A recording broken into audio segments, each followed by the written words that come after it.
What's up, guys? Welcome back to Big Shots and Extras. He is Devin Jackson. I am Mike Hrynyshyn, and we are being joined by Virginia Tech starting center Brock Hoffman, friend of the show, making his return. Gentlemen, how are you doing tonight?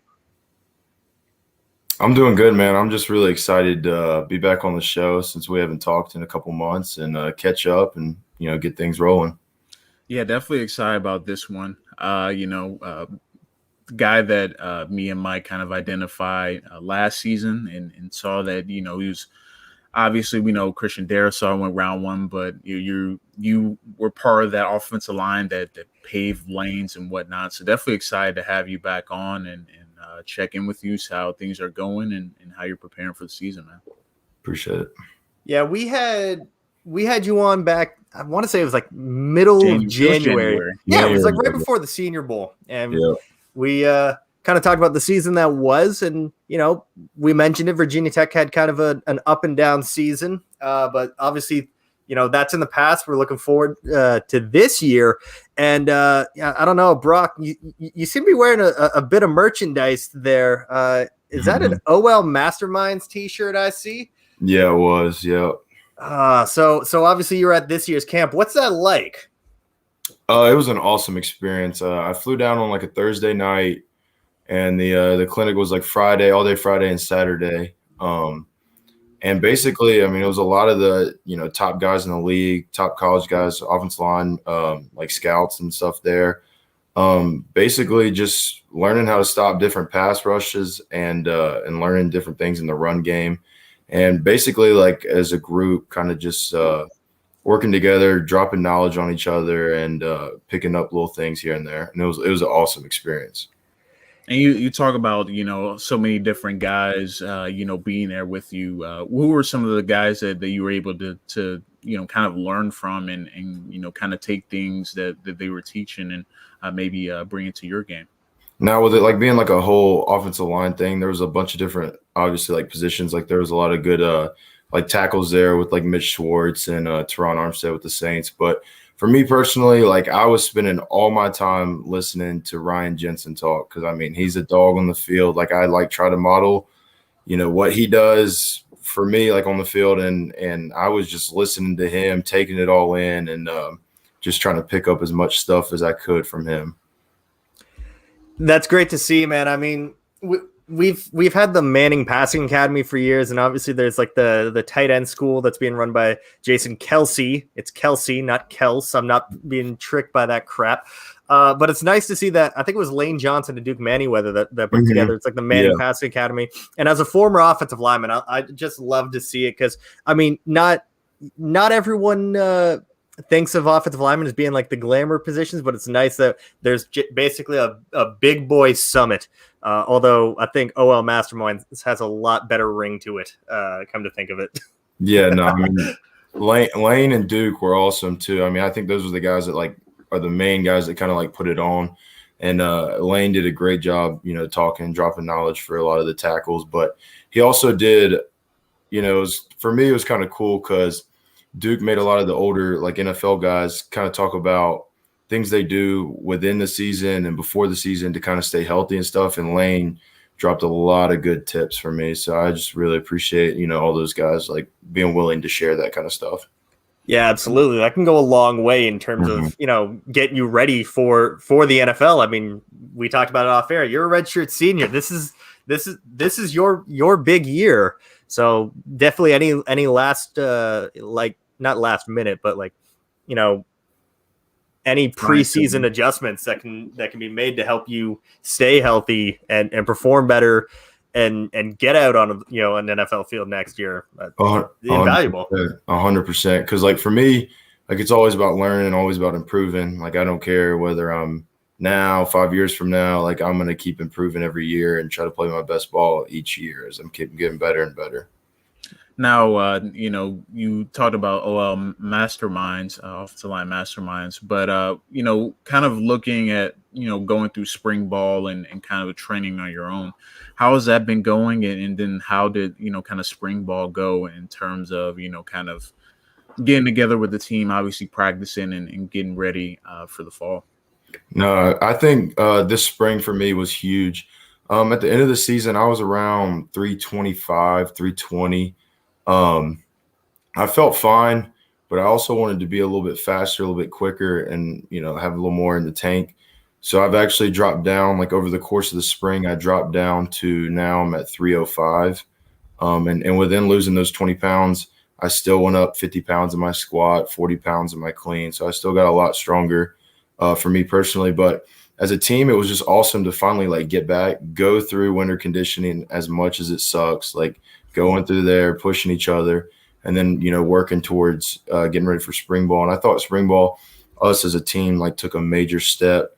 And us as an O-line did too. I know you. Oh, go ahead. No, you good. I was gonna say, kind of building off of that. I now I'm realizing you guys really didn't have a spring ball last season or last year. How valuable do you think that will be? Kind of you got some new guys on the offensive line and trying to build that cohesion. How valuable do you think that will be going into the fall now that you guys actually had a spring to work, and then we'll have a fall camp to actually go through and get ready for the season? I think it was huge having the spring ball this year because, like you said, we have new guys on the offensive line, and we weren't really deep in the spring. We're deep now. Now that we got some guys coming in. But in the spring, all the older guys, like we took a lot of reps, and we had a lot of reps to gel and work out some kinks that we had to early on. Because early in spring ball, I mean, nothing was perfect, but we had to work on some things to kind of gel together. And I think we got a really good group. I think we're going to be just as good as last year, if not better. So. That's scary that you can lose a left tackle in round one. I will continue anytime we have a Virginia Tech player on the stream to talk about Christian Darrisaw. However, I think that's scary that you mentioned lose an offensive lineman in round one and you could come back even stronger because, I mean, there's a ton of experience now on that offensive line. You're in your second year with the program. I always screw up his first. It's Lecitus, right? Lecitus, yeah, you got it right. Lecitus Smith. At guard, I think Christian was the only starter you guys lost from last year, if I remember correctly. Yeah, and then we had a guard transfer out. Yeah, there was the transfer to West Virginia. Yeah, West Virginia. Yeah. Oh, that's going to be a fun matchup when you guys face each other. Yeah. But no, like that's good that because the offensive line was not a problem for the Hokies last year. There was just a lot of other things happening around the team that happened at the worst possible moments. Now, what's the sense in the building in terms of the quarterback situation heading into next year? Obviously, you had to roll out two different ones last year. Hendon Hooker's not there anymore. He's at Tennessee. And with you being the center, obviously, cohesion is of the utmost importance. So what's the current quarterback situation looking like? I don't think cohesion will be a problem. Our quarterback this year is Braxton Burmeister, who's my roommate who lives right below me. Yeah. Yeah, no, I don't think cohesion will be a problem this year. Me and him, we've been taking snaps. Just me and him will go out there, and we'll take a snap, and I'll run up every 5 yards. We'll go up and down the field on the weekends, just, getting that work in and making sure my snaps are what he likes and where they're at and perfect, all that stuff. So it's at the same point every single play. Well, that's convenient. Yeah. No, I think we'll be all right. We'll be good with him for sure. Okay, I gotta ask because obviously the big thing this summer has been the name, image, and likeness agreements that have popped up all over the NCAA across a myriad of different sports. I know that you signed one in particular. I just want to let you talk about it because it's your agreement. How's the whole process gone in terms of reaching agreements, getting deals done and everything? How's that been this year? Because it's brand new. Yeah, I think early on it was pretty crazy because everybody didn't know. Everybody on the team probably thought, oh, we're going to get all these deals. But how it kind of works out is, like the main guys of every team is probably going to get something. But yeah, I worked out a deal with Tagged Out brand, which is like an outdoors hunting company. I got another one with Menlo Club, which is a fashion, like men's fashion. And then I worked out a deal with Chomps, which is like meat sticks basically. And then I have another deal coming soon with dude wipes because I'm a big baby wipe guy. So gotta save some money there. Listen, it's cool, fun. Like, and I like for me, like I'm not really out here like trying to like make a ton of money. Like I'm just taking like basically like how my deals are is I'm taking like they'll send me whatever they like the free product, and then I just post a couple stories about it, and like I'm cool with that. Like if I don't have to pay for baby wipes or clothes, like I'm good. I'm ready to roll. You know what I mean? So. Yeah, for sure. That's a more interesting take on the nil agreements because obviously we see the bigger names getting these things, but I think it's interesting that perspective you have because I think a lot of people initially focused on like who's going to get the biggest deal, who's going to get that, but I think it's cool that you got a clothing brand, white brand and being able to I'm not going to be able to do that without laughing. I'm sorry. It's just me. I mean, I ain't gonna hide it. I ain't gonna hide it. This is why he's one of our favorite guests. Right? He keeps it real. But no, I mean, if there's an opportunity out there where I can make money, like I'm gonna take it. I'm not gonna sit here and turn away money. But I mean, that's kind of been my main focus is just whatever like I spend money on, if I don't got to spend money on it, I'll do that, so I'm cheap. I'm tight. I got to, save my money. So, I'm the same way. I'm the same way. Now I have to ask you, because Devin and I have been debating this for months. Mm-hmm. There's a certain Twitter page that we can't really be certain it's not secretly run by you. What? And the Big Hoff fan page. At Big Hoff 76. I'm gonna be honest with you. I have no clue who runs that page. I have zero clue. See, I told you, Mike. He had no clue. I knew he was. I have messaged. I have asked them, and they are anonymous, and they will not tell me. I have a feeling. So I narrowed it down to 3. I'm sure it's one of my boys. I'm sure it's like one of my guys I'm close with. Probably like back home or something. I had a feeling, and I told Devin this, I narrowed it down to 3 possibilities as to who was running it. Either it was you running it yourself, it was your girlfriend, or it was Christian screwing with you. Nah, I don't know who it is. I have no clue. I know it ain't my girlfriend for sure. I know it ain't her. I know she ain't out there running a Twitter page for me. Because I remember, because it's Big Hoff 76, when I told Christian we had you on the podcast, he goes, "Oh man, you got to talk to Big Hoff?" I went back. I got you. So yes. I have a feeling it might be Christian Darrisaw. I don't know. It might be. It hasn't been overly active since the draft either. So yeah. So I mean, it could be. I need to ask him now. He should be able to tell me. Oh, there was something I wanted to ask and I can't remember. Oh yeah. So coming into this year, obviously big change from last year. In that you have non-conference opponents again. Mm-hmm. And is there a non-conference opponent that you're looking forward to facing the most? I mean, I'm taking a look at it now. You have Mid-Tennessee State, West Virginia, Notre Dame, and Richmond. It's definitely West Virginia at 1 for non-conference and then 2 Notre Dame. Like, I'm really excited to play both those teams.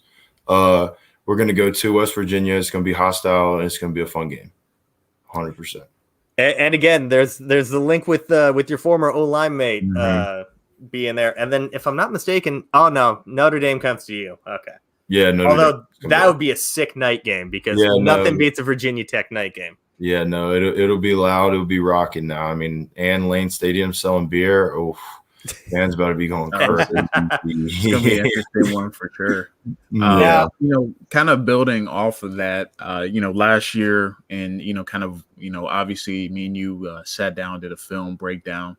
You were dominant at the point of attack. Being able to get out and get to the second level and whatnot.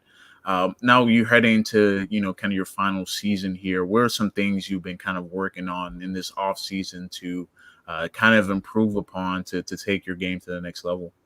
Technique, just getting back to the basics, getting back to what I need to do with my hand placement and my footwork.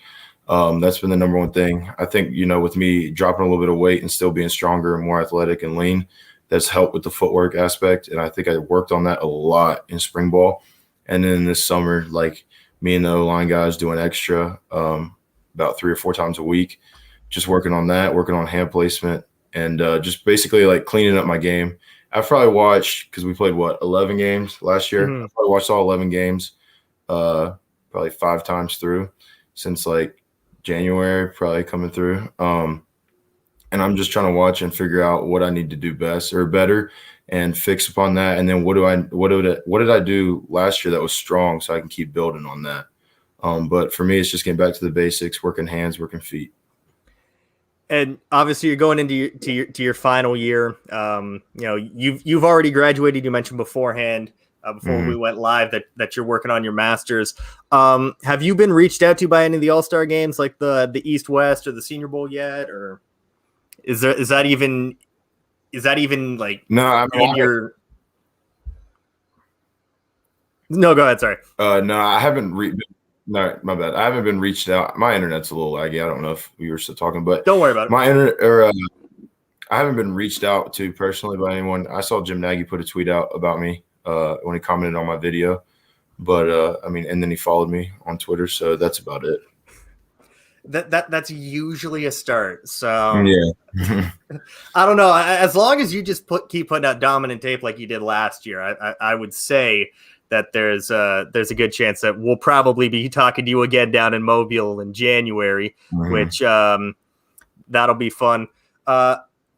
One thing I'd be remiss if I didn't bring this up. I mentioned I had a little surprise for you beforehand. I promise it's nothing embarrassing. I just hope that we get another moment like this. I don't know if is it up on the screen? No. Is that the Virginia game? No, that was my first game back from sitting out after. Oh, okay. And that was the NC State game. That was a big moment for me. Because I started 2 years in a row at Coastal, and then sitting out made me really, really miss the game. And I was just really pumped for that first one back. Had a good one against a good solid player that got drafted this past year. I made ACC Lineman of the Week that week, and I was just having fun, letting it go, celebrating a little bit. Yeah. I remember you saying that was a good game. Yeah, I was going to say, funny enough, that's the game that kind of turned me onto your tape. Because I was just going through and, checking out some of the other games I didn't get to because I didn't have the ACC network, so I didn't check the game. But I don't even remember who I was watching for. I was just checking out the game, and I just saw you, pulling and just moving people off the line of scrimmage, pancaking guys. So that game, for me, really, kind of opened my eyes. And then you followed up the next week against Duke and did the same thing. So I'm like, yeah, this guy is something special. And to have that picture, I think that's legendary. I mean, Joe Burrow could never. I don't know about that. I mean, he had a pretty cool video. Yeah, that's pretty cool. But no, I mean, that picture kind of blew up. I mean, everybody kind of thought it was, pretty funny. But I'm definitely hoping for some moments like that this year, especially week one. Week one, it goes the Hokies' way.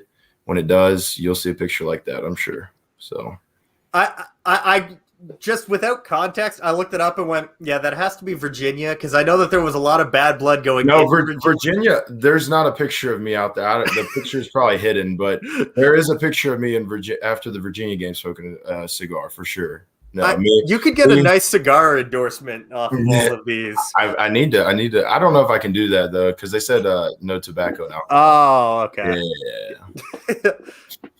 Well, that's for after you graduate then. Yeah, sure. That's your first one at the next level. For sure. For those who maybe didn't listen to the podcast we did with you back in January, can we just tell the story of the Virginia game again? Because you spent like 2 whole days after the Virginia game talking. This is my show and I can swear when I want to. You talked mad shit for like 2 or 3 whole days. You were calling out Charles Snowden, who had opted out by then. Can we just talk about that again? Because that one of my favorite things from last year, because I watched it happen live and it was fantastic. It was Devin that alerted me to all of it. Yeah, no, we can definitely talk about it. So basically, like, with the whole COVID schedule and stuff, like it was wild. Like we were supposed to open up with NC State, then I think they had COVID problems. So then we were supposed to open up with Virginia, then we had COVID problems. And basically, like all their players put out a bunch of tweets talking about how with the cup, because they had got it the year before, and they're talking about how they'll keep it safe in Charlottesville, and that how we're not treating COVID seriously, and just basically like they're higher than everybody, and we just kind of let it build. I screenshotted every tweet that they had. I saved it in my camera roll for months. And then when we ran out the tunnel, it wasn't just me like on the team that had like taken note of it. Like everybody on the team, trust me, like when we came out that tunnel, like it was on, like it was war, like it was straight up hate. Like we were going out there to hurt people and go out there and play hard as shit. Like, I mean, it was going to be a battle to the end. And after we did, I mean, we came out there and we handled business from the start to finish, and like I was going to let them have it. That's when I was going to let them. So, I mean, right as I got in the locker room, I mean, we celebrated, and then after it all kind of calmed down, I picked up my phone and I let them have it. I let them have it. My favorite part was just like you going back and forth with a player that had opted out for the draft because he had talked the most shit to you. Yeah. No, I mean, he was the one that let our team have it the most, and he was like their leader, their captain, whatever. So I was going right at the head of the snake. So, that is like a top 5 thing that happened in last year's college football season for me. I don't care. I don't care. No, it's cool. I mean, I'm sure to put a target on my back, but I don't really care. They can bring it whenever they want. So they have to win first. So yeah. Devin, what else you want to talk about before we get Brock Allen out of here? Looking forward to this year. I don't know if you already started looking at some of the guys you're going to be facing this year, but is there a particular player that you're looking forward to go up against this upcoming year, kind of on the defensive side of the ball? I haven't like really looked into our schedule like on an individual basis. Past North Carolina, I mean, I've just watched straight North Carolina this summer. Their main 2 interior guys, and just kind of tallying down what they like to do. From what side they like to do it on, and just been watching their main 2 guys, and that's been about it on an individual basis. Yeah, I mean, it's the ACC. There's gonna be good players you're gonna go up against in pretty much every game. So yeah, no doubt. I mean, week in, week out, I got to prepare, but this first one's a big one.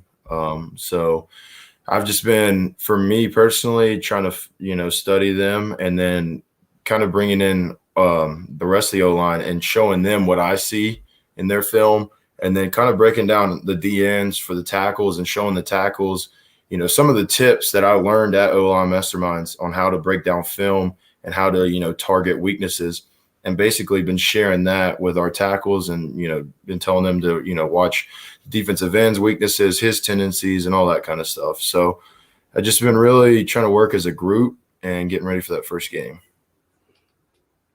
Now, kind of with a couple guys leaving, have you kind of seen yourself taking more of that leadership role of the offensive line? Now you're a starter, you're returning.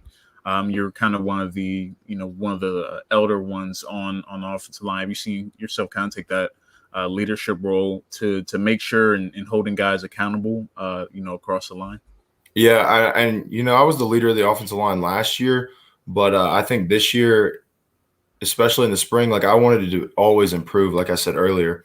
So I wanted to see how I can improve as a player, but also as a leader, and find different ways to get across to different guys and push different guys. And that's one thing I've really, really worked on in the spring and this summer. And I think the guys have done a great job responding.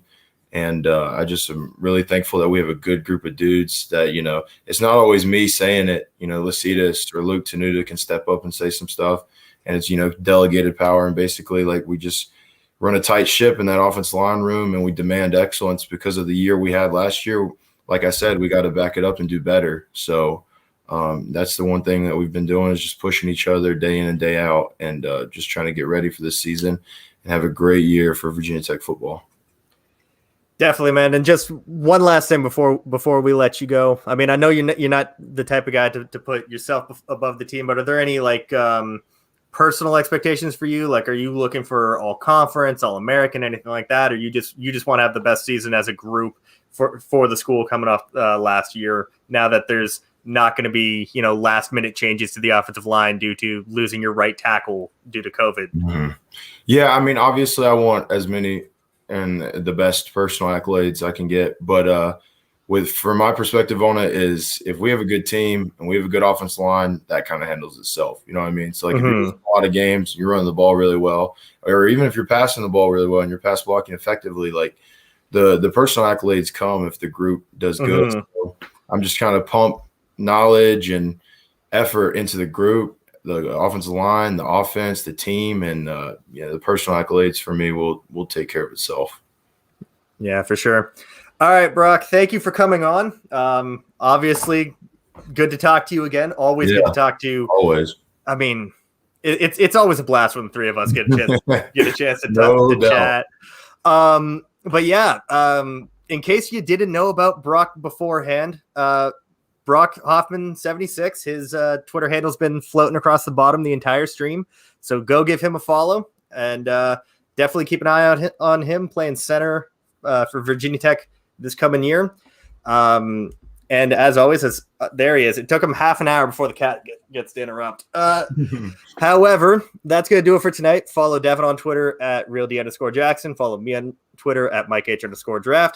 And look out for a new episode of the Big Shots podcast on Monday. Everybody have a great night. Go Hokies. Go Hokies.